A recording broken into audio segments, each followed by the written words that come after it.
మేము భూపాలపల్లి జయశంకర్ నుంచి వచ్చినాం. ఇంకొంచెం నా పేరు భోజనగారి రాజు పాటిల్, మాది కామారెడ్డి. నేను కొండగట్టుకు దాదాపుగా 35 ఏళ్ళ నుంచి నేను దర్శనానికి వస్తుంటా. ఇక్కడ రామభక్తులు ఎంతోమంది, హనుమాన్ భక్తులు ఇక్కడికి వేల సంఖ్యలో వస్తుంటారు. హనుమాన్ జయంతి ఉత్సవాలప్పుడు కూడా ఇక్కడ సరిపడా మౌలిక సదుపాయాలు లేక చాలా ఇబ్బందులు పడుతున్నారు. లక్షల మంది భక్తులు వస్తుంటారు. అన్ని జిల్లా తెలంగాణ నుంచి అన్ని ప్రాంతాల నుంచి వస్తుంటారు.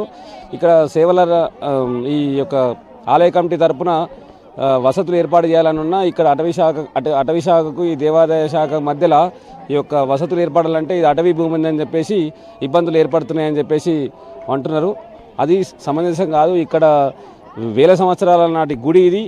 రాముడు ఇక్కడ నడయాడిన నేల ఇది. కాబట్టి ఇక్కడ హనుమాన్ భక్తులు ఇక్కడ హనుమంతుడు ఉన్నాడు, కోరికలు నెరవేరుతాయి అన్న ఉద్దేశంతో భక్తులు హనుమాన్ దర్శనం కోసం వస్తుంటారు.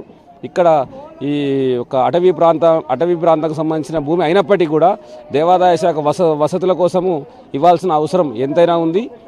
ఈ మధ్యనే ఆంధ్రప్రదేశ్ ఉప ముఖ్యమంత్రి గారు చొరవతోటి టీటీడీ నిధులతోటి ఇక్కడ సుమారు 14 కోట్ల రూపాయలతోని ఇక్కడ సుమారు 34 కోట్లతోటి ఇక్కడ వసతి భవన సముదాయం కూడా కట్టాలని నిర్ణయించారు. చాలా సంతోషం. మేము ఒక రామభక్తునిగా, హనుమాన్ భక్తునిగా, హిందూవాదిగా చాలా ఖుషి అవుతున్నాం. అంటే ఇటువంటి ఈ కార్యక్రమాలు చేస్తూ ఉంటే ఇక్కడ పబ్లిక్ వసతులు ఏర్పడుతూ ఉంటే కూడా చాలా బాగుంటుంది.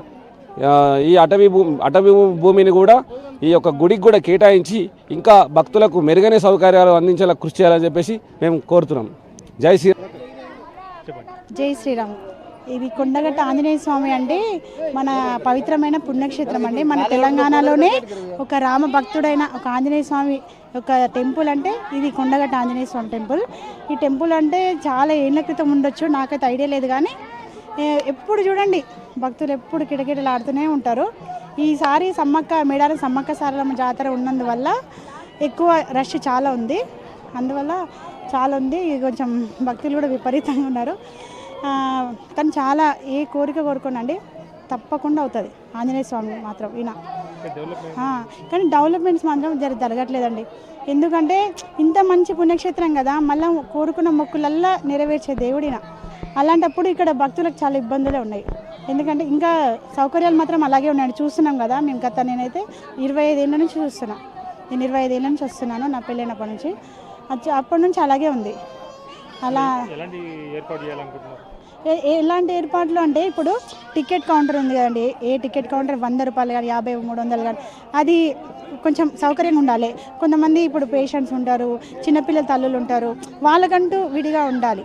ఒకటి పెద్దవాళ్ళు ఉంటారు, వాళ్ళకంటూ అట్లా సపరేట్గా కూడా పంపిస్తే అప్పుడు మనకి ఇబ్బంది ఉండదు. అందరినీ ఒక విధంగా కొంతమంది చూడనట్టు అట్లా పంపించడం జరుగుతుంది. అట్లా ఉండకుండా మంచిగా ఉండాలి. ఇప్పుడు వాటర్ సౌకర్యం కూడా కొంచెం అట్లా అన్ని విధాలా ఉండాలని నేను కోరుకుంటున్నాను. అవును, వచ్చి వెళ్ళినని తెలిసింది. కానీ అవునంట, రిలీజ్ చేశారంట అండి. మరి రిలీజ్ చేశారు కానీ మరి అది మనకు కనపడాలి. రిలీజ్ చేసింది అదే పవన్ కళ్యాణ్ గారు వచ్చారు, ఉప ముఖ్యమంత్రి గారు, మన ఆంధ్రప్రదేశ్ ఉప ముఖ్యమంత్రి గారు, మన తెలంగాణ కూడా ఆంధ్రప్రదేశ్ ఒక హీరో అయిన ఒక విధంగా అతను డెవలప్మెంట్స్ కోసం పాపం ఫండ్స్ అది బాగానే రిలీజ్ చేశారు. కానీ అవి మరి మనం ఎంతవరకు మరి ఇక్కడ ఉన్న వాళ్ళు ఉపయోగిస్తున్నారా, మరి ఎట్లా చేస్తున్నారు అనేది తెలియాలి. ప్రజలకు కూడా తెలియాలి కదండి, ప్రజలకు కూడా తెలియాలి, అది చేయాలి. అట్లా ఏంటి తెలియాలి, అది మనకు కనపడాలండి. ఇప్పుడు వచ్చి ఎన్ని రోజులైంది, దగ్గర 1 year దాటిపోతుంది అనుకుంటా వాళ్ళ సీఎం అయ్యి కూడా. సో జరగాలండి, బాగా జరగాలి. ఎందుకంటే నాకైతే చాలా పవిత్రమైన మంచి క్షేత్రం అండి. పబ్లిక్ మాత్రం ఎప్పుడు వస్తూనే ఉంటారు. అంజన్న అంటే అంజన్ననే. ఇంకొక విషయం ఏంటంటే నేను ఇది చెప్పగలుగుతున్నాను, ఈ స్వామి దగ్గర కోరిక కోరాలి అంటే అయిపోవాలి అంటే కంపల్సరీగా తడిగుడ్డలతో స్నానం చేసి ఆయన చుట్టూ తిరగండి, తప్పకుండా అవుతుంది. అంత బాగా అంటే నీటి సౌకర్యం లేదండి, అదే లేదు, అదే సరిగ్గా లేదు.